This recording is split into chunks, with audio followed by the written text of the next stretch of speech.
Greetings, this is Vane and welcome back to Let's Play Planescape Torment. Okay.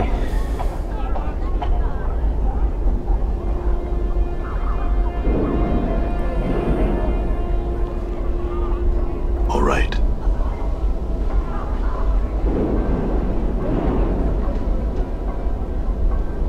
Kina, you. This woman has a yellow cast to her skin and severe features. Tattoos cover her body and she wears a long blade at her side. Her eyes are like two small black pearls. As you approach her, they follow Dakka's movements. Before you approach her, Dakon breaks in. I would have you hear me. What is it, Dakon? It is my will that we not speak to this woman. Why not? She is a Zerf. Our wills are cross-blade. We have no common doubt.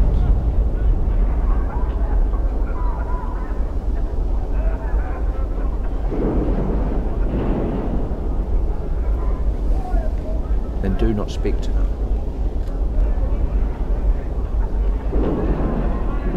Why do you continue to insult the unbroken circle of Zerfamon by continuing to wear it against your heart? You are not numbered among the people betrayers shracked at law. The Anarchs and the Zerfs have spoken, and their words shall be obeyed. You are not to speak to your mind to me, or to any Zerf. Will you hear the human when he speaks? His words carry the weight of yours and have the shape of Limbo's form. I will not hear you, Dakon. He travels with me, Kina, disciple of Zerfamon. He comes to you to hear the words of Zerfamon, which you as a Zerf must impart. Will you hear him? The words of Zerfamon are not for the ears of a human to be heard. Their minds are not as one, and they bring division wherever they travel. This one wears a shirt of scars and blood, and he travels with a traitor. Williker's heart beats within your chest. If you ask, I will hear him. Will you close your mind to his words?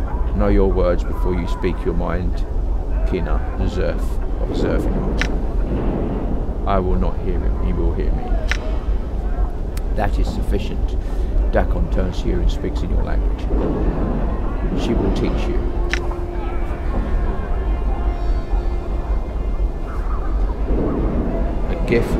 Gifrim turns to you, her black eyes glint dangerously. You are not known to me, but your trappings speak ill of you, human. Your body is a book written in scars and blood, and you walk the shadow of a pariah that came to speak for Zerfamon himself. Speak your mind.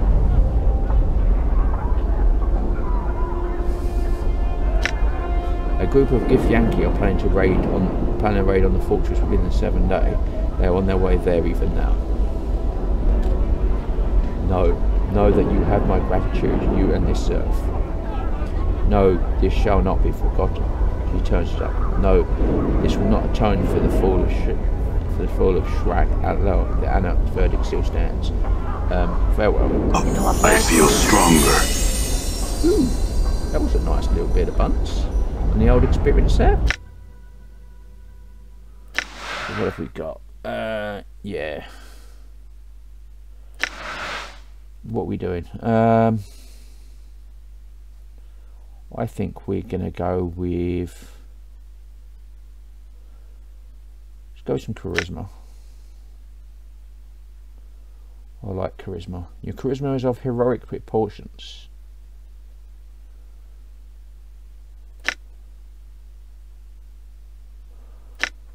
You can level up as a thief.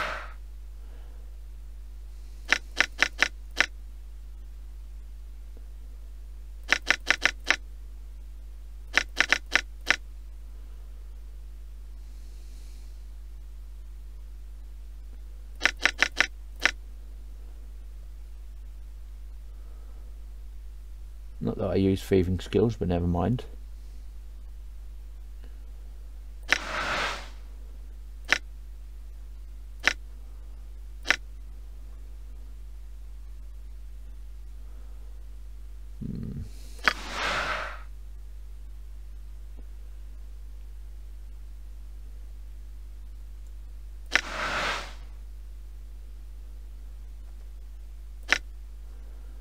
Where's my wisdom of 15? But if I take that off,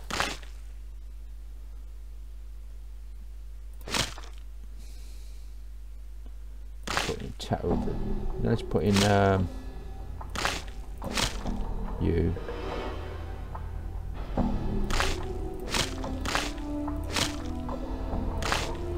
Let's go with you. That's good. 17, 20.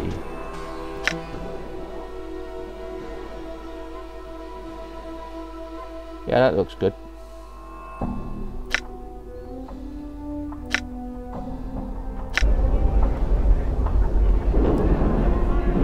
Okay. All right.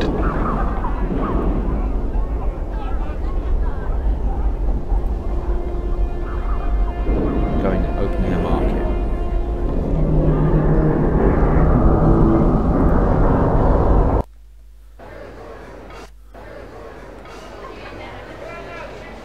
Drixel.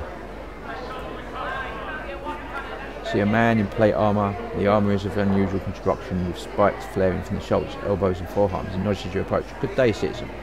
Greetings. I may help you, citizen. I have some questions. Certainly, citizen. Who are you? Give you a slight bow. I am Harmonium Guard Drixel, citizen. I keep the peace here in the market. Tell me about the Harmonium. He snaps to attention. Our belief is simple. We are the light, we are the way, we are the order, we are the truth. He steals his expression. There wasn't even a question. There wasn't even a question of me joining them. You see, some Burks talk about doing battle with chaos to restore order and harmony, but they haven't got the stones to do anything about it. The Harmonium, we take action. We keep order on Cyril streets and on the plains. He nods at you matter-of-factly. Go on. He looks even bolder as he speaks. And we don't keep order with words. We fight and fight hard to maintain and enforce order.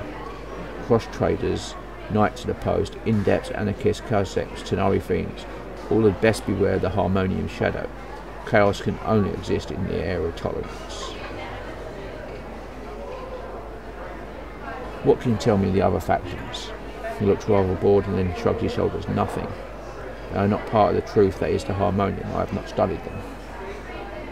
I have some other questions. I'm looking for someone named Lothar or the Master of Bones. It gives you a dumbfounded look, starts to say something, stops and starts again. Oh well, no one knows for certain where Lothar is citizen. He hasn't broken any laws that we know of, so we at the Harmonium leave him be. I'd suggest you do the same. Why? It gives you an annoyed look. Because, Burke, you don't mess with someone as powerful as Lothar without an extremely good reason and lots of friends backing you up, that's why. Still need to find him. He stares at you some time before answering. Very well, you'll find the entrance to his kit in a wrecked building here in the ward.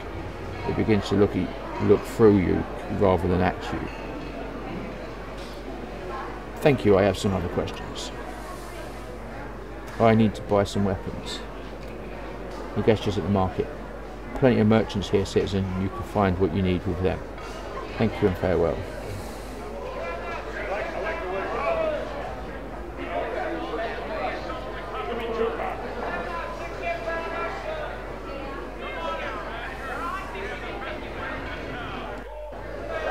Forced it. I'm gone.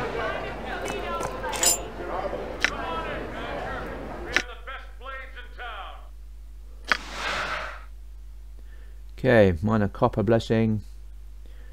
This copper piece has been clipped. Most of the copper has been shaved off, no doubt to still keep the appearance of it is a coin and allowing the clipper to use the shaved copper to make another coin. Although many hive dwellers practice this method of making money, when the fated faction practice it, they do so with a frightening sense of purpose, creating charms that reflect their own miserly natures. In order to create these charms, the fated factions seek out foul business owners and other individuals who once possessed great wealth, then had a reversal of fortune and were left destitute. These individuals were then given enchanted carving blades and asked to clip a copper for the fated in a tedious day-long ritual, which infuses the copper coin with the last traces of their former luck. The ritual and the nature of the individual clipping the copper allows a minor enchantment to seep into the coin and affect the fortune of whoever uses it. When the clipped copper charm is flipped into the air, it will spill into a rain of copper pieces and bestow some luck upon the user. Okay.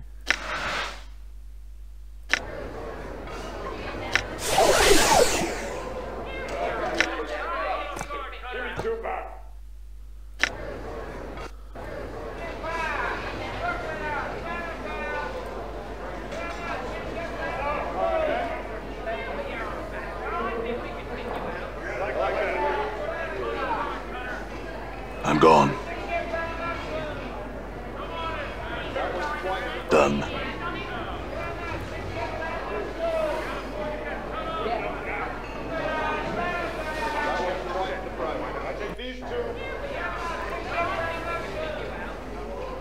See a man in plate armour.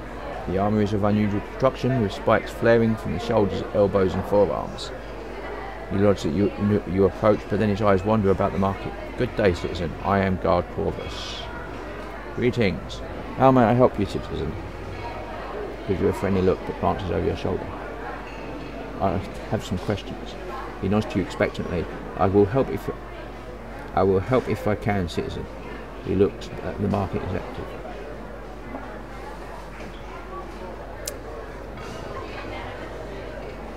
Do you know some? Try and see who he's looking at.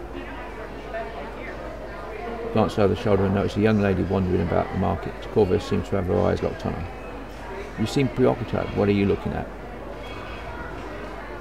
Snaps his attention back to you. I beg your pardon, citizen. Please excuse me. His eyes wander back to the young woman and his voice fades almost to a whisper. She has the voice of an angel and such a pretty young thing. He sighs. Why don't you go talk to her? You seem infatuated with her. Updated my journal. An uncomfortable silence fills the ears. He finally turns his attention back to you. I couldn't. I mean, a woman like that, well, she must be. He sighs and pauses for a moment. Is there anything else that I can help you with, citizen? I have some more questions. Do you know someone named Lenny? He frowns. And thought. Yes. Lenny. Yes, I know a thief who goes by name. He can usually be found over by the siege tower.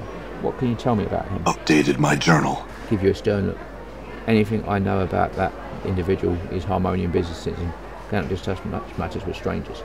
Perhaps after I get to know you better. Okay, I have some questions. Okay. Do you know someone named Byron Pickett? Yes, I am familiar with Byron. What can you tell me about him? Thank you. Okay, so we should go and talk to this woman.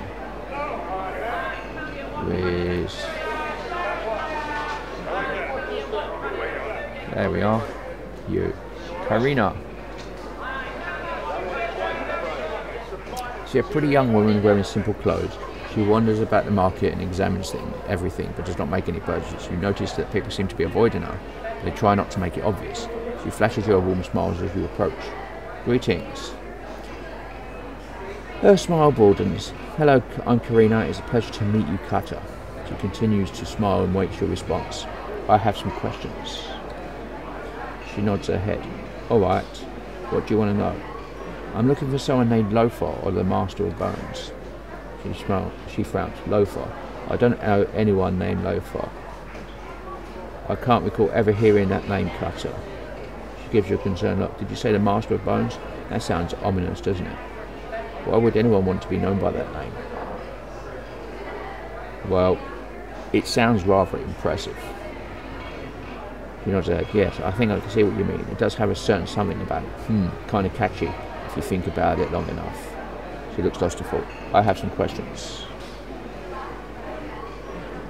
Alright, what do you want? Where can I buy some magic? She smiles and points to one of the counters. Alec over there sells things. Are you a mage? You don't look like one, but I guess looks can be rather deceiving. I don't know what a mage really looks like now that I think about it. Do you? Yes, they wear robes with funny symbols and a pointy hat. Really? That's good to know. I mean, mages scare me, so I want to know what they look like. I guess it's all that power they have, and know they can do really incredible things and all, but you don't know what they look like.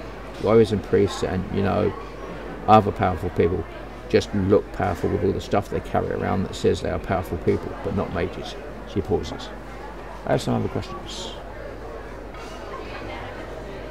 Where can I buy some weapons? She smiles and points to one of the counters. Angie over there sells weapons. All kinds of weapons. Are you a warrior? How silly of me, of course you are. I mean, how can you not be with all those scars? Oh, I'm sorry, I shouldn't mention those. You're not sensitive about them, are you? No, I've gotten used to them. She looks relieved. Oh, good. I didn't mean to hurt your feelings, or anyone else's for that matter. You just have to be careful with what you say to someone, you know. I mean, people are indifferent, and you never know. What may offend one person may not offend another. So anyway, he pauses for breath and smiles at you. I have some questions. You, really like to talk, don't you? She shuffles her feet and looks embarrassed. Well, I've been told that I probably talk a bit too much, and well, people tend to avoid me, and I don't really have any friends or male friends courting me. Sometimes I get lonely. Her voice gets lower and lower until she's finally silent. She stares at the ground at her feet. I don't think you're a bad person, Karina. I happen to like you. Updated my journal. She gives you a hopeful look. Really? Thank you so much. I don't know your name. I'm Adan. Thank you, Adan. It's nice to know I have a friend. Farewell, Karina.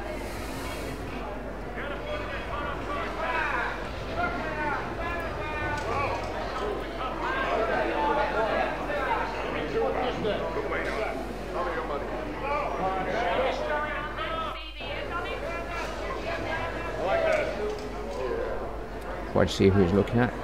Her name is Karina. Snaps her attention. I beg your pardon, you know her, citizen? He looks at Karina again. Voice of an angel with such a pretty young thing. Yes, and she's also lonely. I'm certain she would welcome the company of a gentleman. Or certainly I'm sure that all her suitors would say the same thing about her. No. Yes, she's also lonely. I'm certain she would welcome the company of a gentleman. Updated my journal. Glance at you, then back at Karina. Excuse me for a moment, citizen. He steps around you and head towards Karina. All right. Corvus returns to you and smiles brightly. Thank you, friend. Wonderful young lady. Looks a little glassy-eyed. My pleasure. I have some questions. Do you know someone named Lenny? He frowns. Lenny, yes, I know a thief who goes by the Lenny. He can usually be found over by the Sage Tower. What can you tell me about him? Officially, nothing. He pauses for a moment for answer. Unofficially, is a thief and a good one, Master, I would say. Although he is a thief, he seems to have some ethics, and he has never been suspected of assault or murder.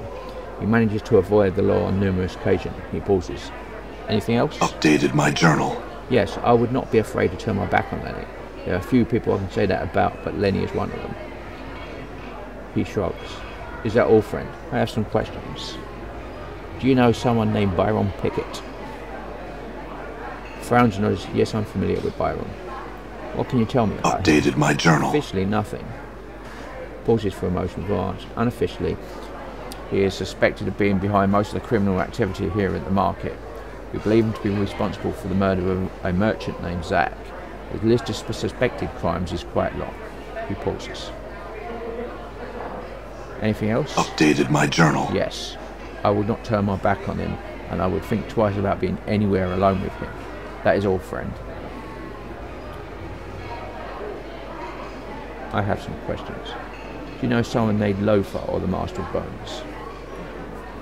He turns his gaze on you and frowns. I would counsel you against disturbing Lothar, citizen. I doubt you really want to find him. Why? Updated my journal. He frowns as he looks off into the distance. I'm a realist citizen as well as a harmonium officer. As a realist, I know there are those that are above the law. It is a fact of life. He pauses. Go on. Some people don't fear the law because of their connections in the city. Others due to their sheer power and the fear they instill in people. Lothar is a power to be reckoned with, citizen. He is untouchable, if you understand my meaning. I still need to find him. Updated my journal.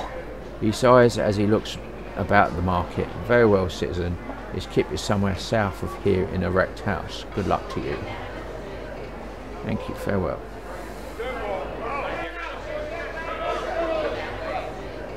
All right.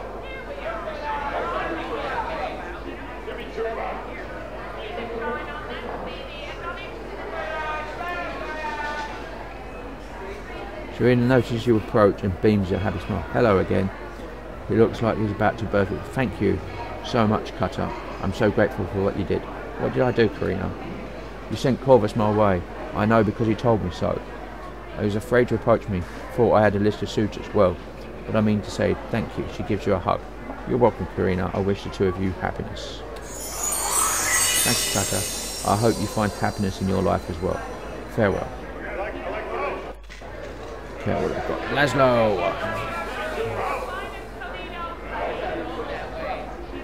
You see a young boy with pale yellow skin. His clothes are dirty and in need of mending. Currently he is tending a furnace. Greetings. He turns and gives a half smile as he sets down his work. How? Do you need some help? Yes, I have some questions. I'll be pleased to help if I could. The boy looks grateful for not toiling over the furnace. What is it I can answer for you? Okay, what is this place? This place, he glances around. It's the open air market. A lot of buyers and sellers come here to set up their kit for the day. I've been here for a good time. I've been here working for a while under the eye of Midar. He looks a little distant. One day I could be running in a store, I could. What is it that you do here?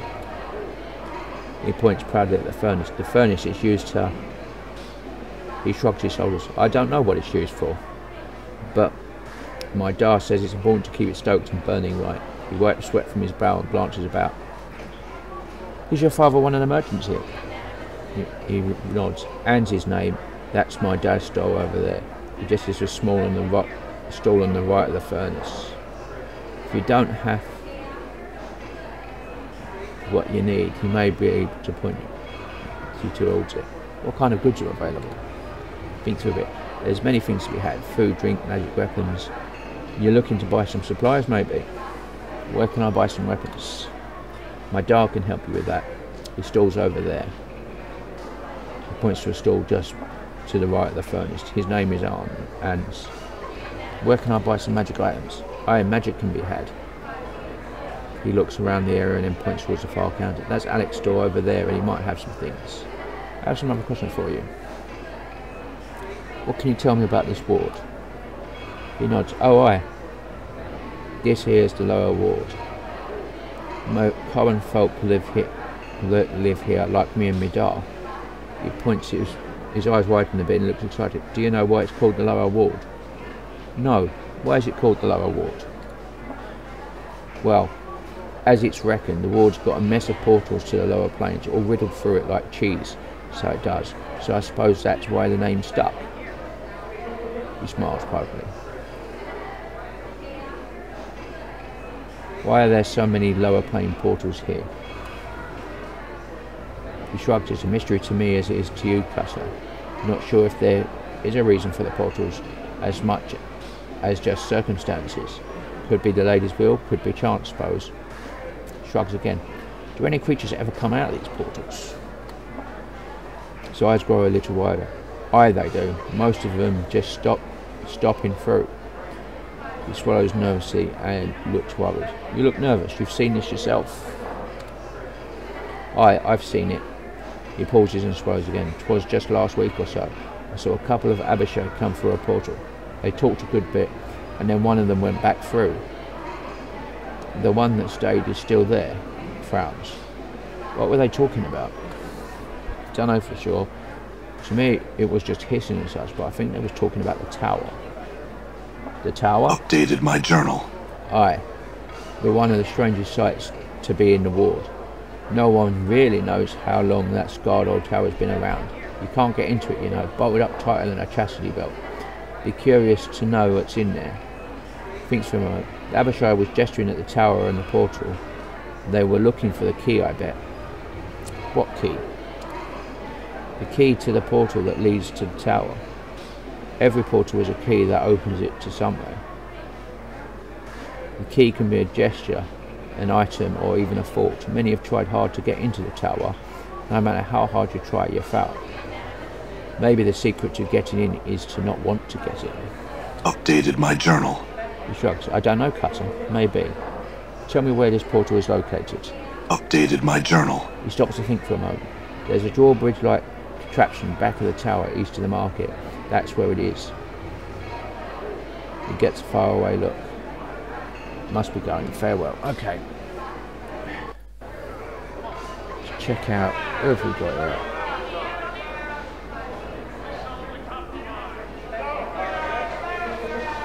See, a large blustery merchant looks totally hairless, and his pale yellow skin is scarred with it as if from burns. He looks at you impatient, intently as you approach. Greetings. He stares at you. Greetings, I'm Cinder. I heard about you. You be the scarred, clueless fellow that be going around the wards asking questions. What can I be helping you with? You look like you have a few scars yourself. He frowns and then begins to laugh. Aye, Kato, I do. A few years back I had me kit set up in the hive. Some balmy mage decided to burn the ward right out of sigil. Almost took me with it. Sick for a month I was. A month? That's not all that long. He nods and gets a faraway look in his eye for a moment. Aye, could have been worse. The local mage healed me, fixed the scars and all. Could have grown my hair back, but I kind of like the look. Do you think this mage could help me with my scars? He looks you over and then shrugs. I don't see why not. Your scars don't look that bad. He looks at you closely. Aye, now who's to say? You should talk to him yourself. Name's Sebastian. And he sets his kipper over by the foundry. I may do that. I have questions for you. Okay. I'm interested in spells. Think I can help you. Let me show you my wares. Okay. So.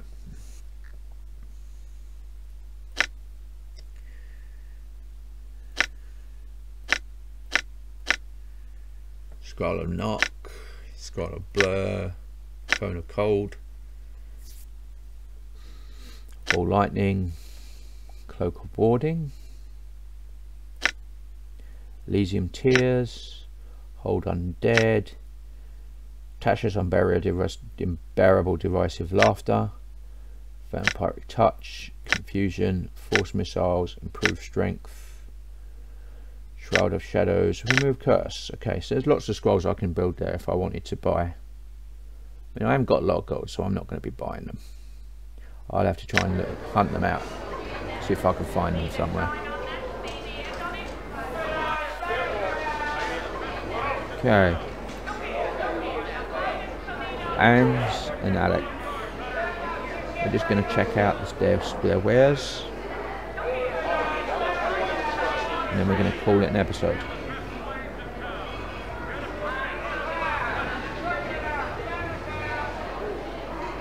He's an older, stern-looking man.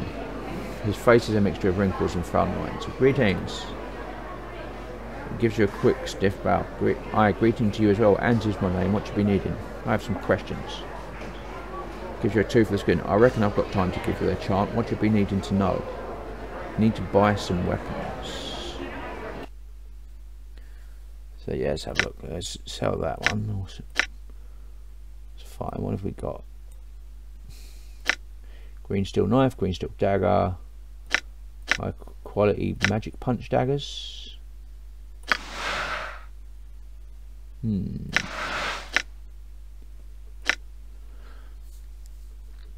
Shining hammer, clover piercing bone dagger, notch dagger.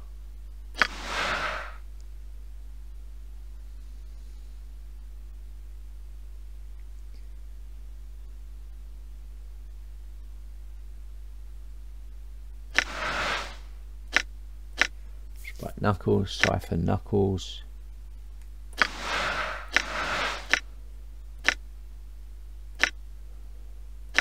Club, fist iron, jagged knife, knife, maul, sledgehammer, poor quality stiletto. Okay. Not a great deal, but that's fine, it doesn't matter.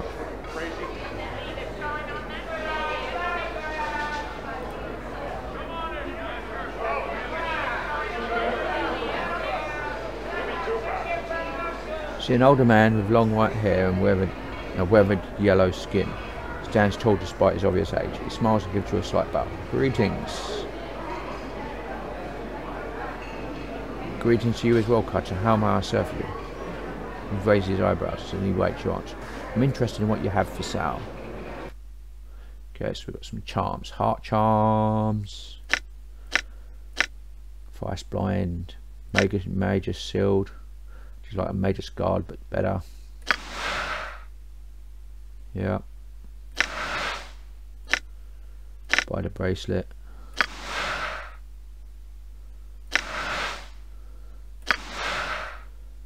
Serpent ring, ring of the traveller, displacer ring,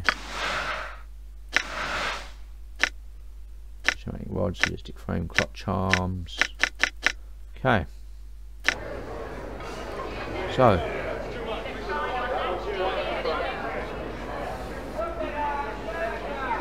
done.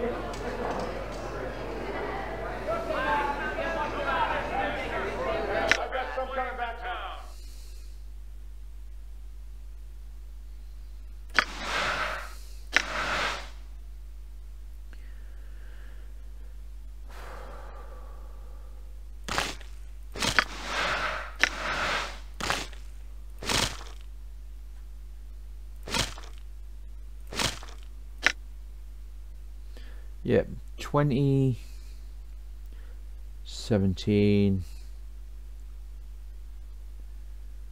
18. Okay, yep, that's about right.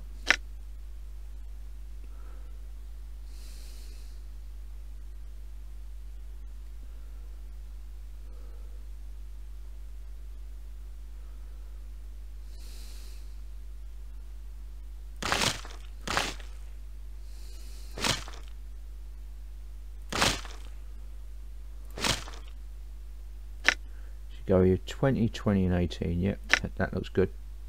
We'll go with that.